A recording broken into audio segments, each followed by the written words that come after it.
Ethan, an 8-year-old black boy with a strong sense of right and wrong, always believed in protecting those he loved no matter how hard it was. One day, on what was supposed to be the happiest day of his father's life, Ethan makes a decision that changes everything. Sunlight poured through the stained glass windows of St. Mary's Chapel, painting the floor with a kaleidoscope of colors. Family and friends filled the small space, their quiet conversations buzzing with excitement.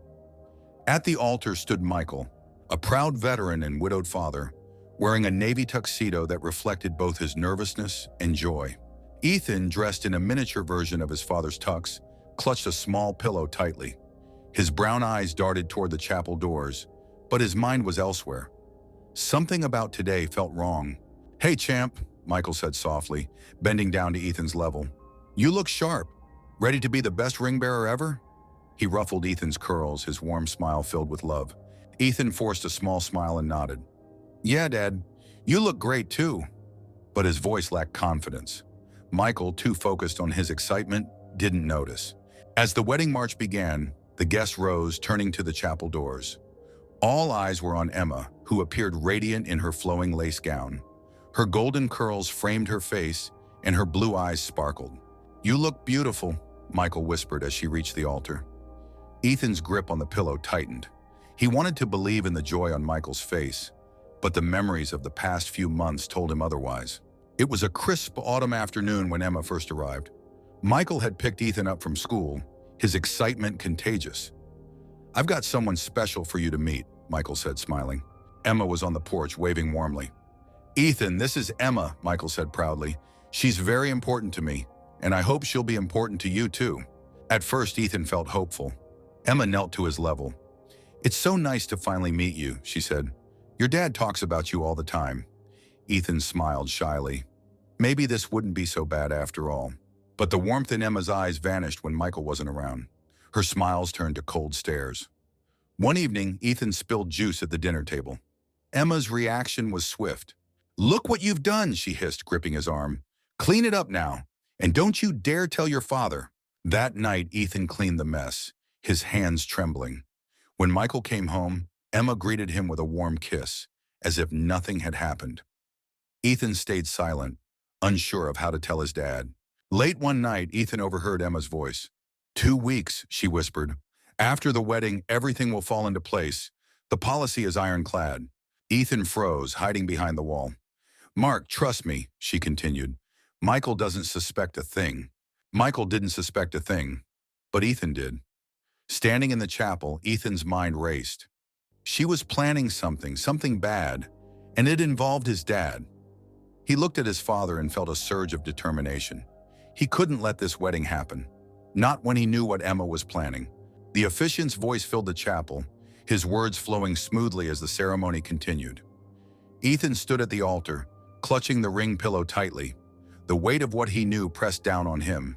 He glanced at his father, standing tall and smiling, oblivious to the storm brewing beneath the surface. Emma glanced toward Ethan, her blue eyes sparkling as she smiled. To the guests, she looked radiant, but to Ethan, it was all a mask. He knew what lay behind that smile: cold cruelty and dangerous secrets. The officiant paused, delivering the words that Ethan dreaded.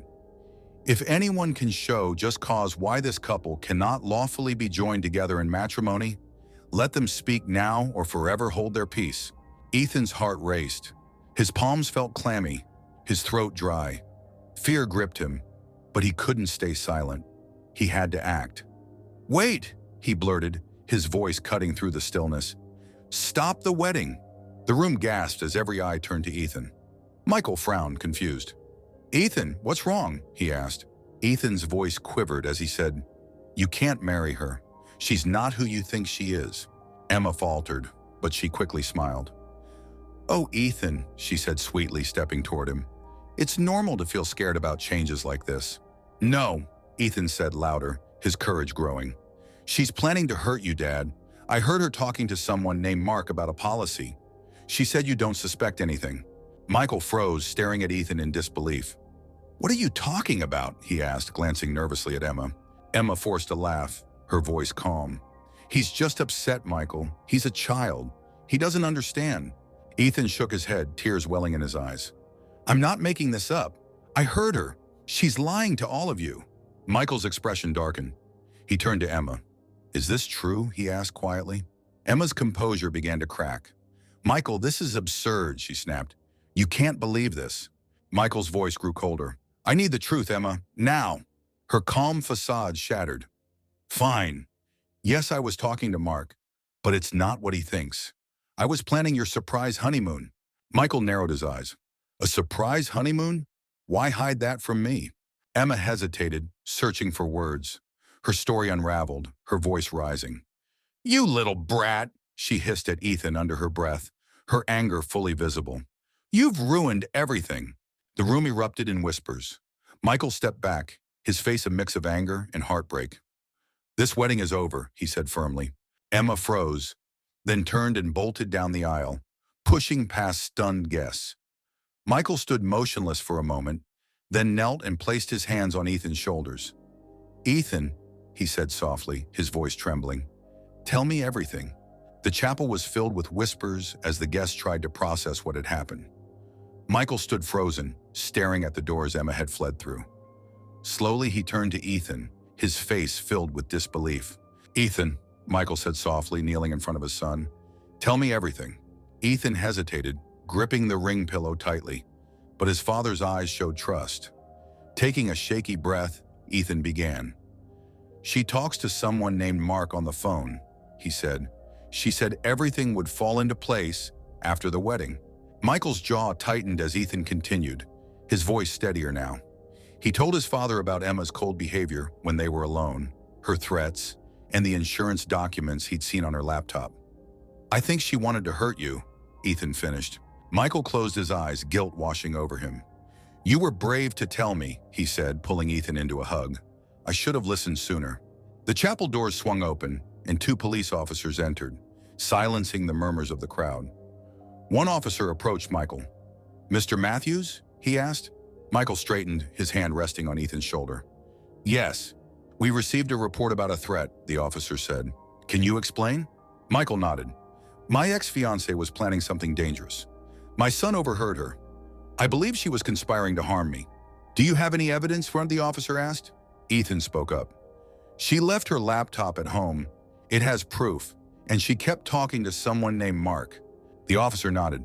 We'll investigate, but we'll also need you to come to the station. Before they could leave, a commotion erupted near the entrance. A man with dark hair and a scar above his eyebrow tried to leave quietly. A guest pointed at him.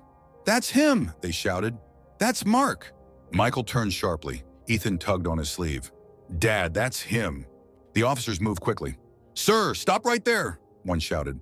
The man bolted. The second officer chased after him, calling for backup. As the room calmed, Michael knelt to Ethan. Are you okay? He asked. Ethan nodded. Yeah, Dad, I'm okay. One officer returned. We'll do everything to catch him, he said. But for now, please come to the station. Michael agreed. As they left the chapel, the setting sun cast long shadows on the ground. Ethan looked up at his father. Are you mad at me? He asked. Michael stopped walking and knelt again. Mad at you? He said softly. Ethan, you saved my life today. I'll never be mad at you for protecting me. Tears filled Ethan's eyes. I didn't want anything to happen to you. Michael hugged him tightly. Nothing will, not as long as we have each other. As they walked to the police car, the sunset painted the horizon. Chaos lingered, but together, father and son were ready for what came next. If you were a guest at the wedding, would you have believed Ethan's claims about Emma? Let us know your thoughts in the comments below.